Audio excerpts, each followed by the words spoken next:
അനേകം health benefits ഉള്ള മസൂർ ദാലും പടവലങ്ങായും കൊണ്ടുള്ള ഒരു 2-in-1 കറിയാണ് ഇന്ന് ഷെയർ ചെയ്യുന്നത്. ഒരു 2-in-1 കറി എന്ന് പറഞ്ഞാൽ തോരൻ്റെ രുചിയും കറിയുടെ കൺസിസ്റ്റൻസിയും എല്ലാം കൂടെ ചേർന്ന ഒരു അടിപൊളി കറി. മസൂർ ദാൽ ആയതുകൊണ്ട് ഈ പരിപ്പിന് പ്രത്യേകം വേവിക്കേണ്ട ആവശ്യമില്ല. അത്രയ്ക്കും സോഫ്റ്റാണിത്. ഒന്നിച്ചൊരു പാത്രത്തിൽ തയ്യാറാക്കാവുന്നതാണ്. ഇത് ചപ്പാത്തിയുടെ കൂടെയും ചോറിൻ്റെ കൂടെയും കഴിക്കാൻ ഒരു അടിപൊളി കറിയാണ്. ഇനി ഇത് തയ്യാറാക്കാനായിട്ട് 1/2 കപ്പ് മസൂർ ദാൽ എടുത്ത് നന്നായി കഴുകി വെള്ളമൊഴിച്ച് അടച്ചു വെക്കുക. ഇത് കുതിരുന്ന സമയം കൊണ്ട് പടവലങ്ങായും മറ്റു പച്ചക്കറികളും അരിഞ്ഞു വെക്കുക.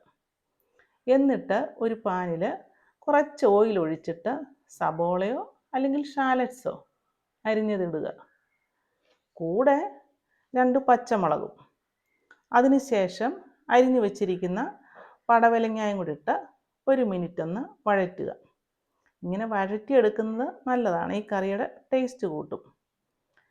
കുറച്ച് വഴന്നതിന് ശേഷം ഇതിലേക്ക് ഒരു 1/4 ടീസ്പൂൺ മഞ്ഞൾ പൊടിയും 1 തക്കാളി അരിഞ്ഞതും കൂടെ ചേർക്കുക. അതിൻ്റെ കൂടെ തന്നെ തക്കാളി ഇട്ടതിന് ശേഷം അതിൻ്റെ കൂടെ തന്നെ നമ്മൾ വെള്ളമൊക്കെ ഊറ്റിക്കളഞ്ഞ മസൂർ ദാലും കൂടെ ചേർക്കുക. മസൂർ ദാൽ കുതിരാതെ വേണമെങ്കിലും ഉപയോഗിക്കാം, വെന്തുകൊള്ളും. എല്ലാം കൂടെ നന്നായിട്ട് ഇളക്കിയിട്ട് വേകാൻ ആവശ്യമായ വെള്ളവും ഒഴിച്ച് അടച്ചു വെച്ച് വേവിക്കുക.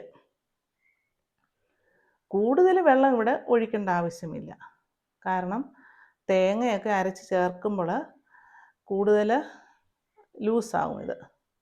ഇത് വേകാൻ ആവശ്യമായ വെള്ളം മാത്രം ഒഴിച്ച് അടച്ചു വെച്ച് വേവിക്കുക. ഇനി ഇത് വേകുന്ന സമയത്ത് ഒരു മിക്സിയുടെ ജാറിൽ 1 കപ്പ് തേങ്ങ ചിരകിയത്, 1/2 ടീസ്പൂണ് ക്യുമിൻ സീഡ് ചെറിയ ജീരകം, പിന്നെ 1 ഷാലറ്റ് ഒരു ചെറിയ ഉള്ളി, 2 അല്ലി വെളുത്തുള്ളി, കൂടെ തന്നെ 1 പച്ചമുളകും, പിന്നെ അരയ്ക്കാൻ ആവശ്യമായ വെള്ളം എന്നിവ ഒഴിച്ചിട്ട് നല്ലതായിട്ട് തേങ്ങ അരച്ച് മാറ്റി വെക്കുക.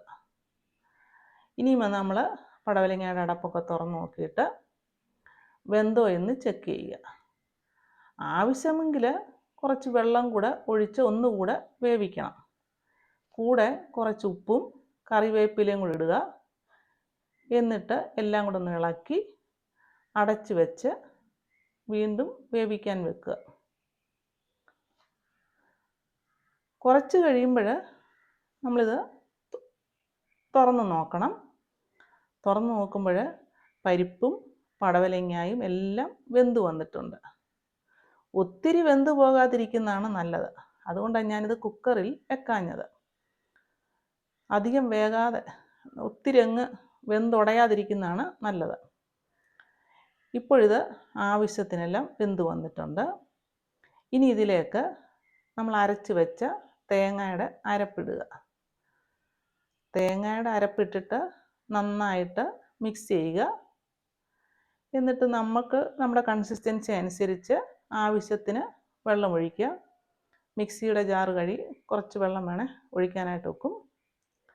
അതും കൂടെ ഒഴിച്ചതിന് ശേഷം ചെറുതായിട്ട് തിളപ്പിക്കുക. തിളച്ച് കഴിയുമ്പോൾ ഫ്ലെയിം ഓഫാക്കുക. ഇനിയും ഇതിനകത്തേക്ക് ഒരു വറവ് നമ്മൾ തയ്യാറാക്കണം. അതിനുവേണ്ടി ചൂടായ എണ്ണയിലേക്ക് കടുക് പൊട്ടിക്കുക. കൂടെ ചെറിയ ഉള്ളി അരിഞ്ഞതും കൂടി ഇട്ട് മൂപ്പിക്കുക. ഉള്ളി ഒന്ന് ചെറുതായിട്ട് മൂത്ത് വരുമ്പോൾ ഇതിലേക്ക് കറിവേപ്പില ഇടുക. എരിവിനനുസരിച്ച് മുളക് പൊടിയോ അല്ലെങ്കിൽ പറ്റൽ മുളകോ ചേർക്കുക. എന്നിട്ട് ഫ്ലെയിം ഓഫാക്കുക. ഈ വറവ് കറിയിലേക്ക് ഒഴിക്കുക. കുറച്ച് നേരം അടച്ചു വെച്ച് എന്നിട്ട് നമുക്ക് ഇത് ഇളക്കി ഉപയോഗിക്കാം. ചോറിനും ചപ്പാത്തിക്കും അനുയോജ്യമായ ഈ എളുപ്പക്കറി ഗുണത്തിലും രുചിയിലും മുൻപന്തിയിലാണ്. ഈ 2-in-1 കറി പോഷക സമൃദ്ധമായ കറി, എളുപ്പം ഉണ്ടാക്കാവുന്ന കറി ഇഷ്ടമായെങ്കിൽ ലൈക്ക് ചെയ്യുക, ഷെയർ ചെയ്യുക, കമൻറ്റ് ചെയ്യുക. സബ്സ്ക്രൈബ് ചെയ്ത് സപ്പോർട്ട് ചെയ്യുമല്ലോ. അടുത്ത ഒരു നല്ല ഈസി റെസിപ്പിയുമായി കാണുന്നത് വരെ ഹാവ് എ നൈസ് ടൈം.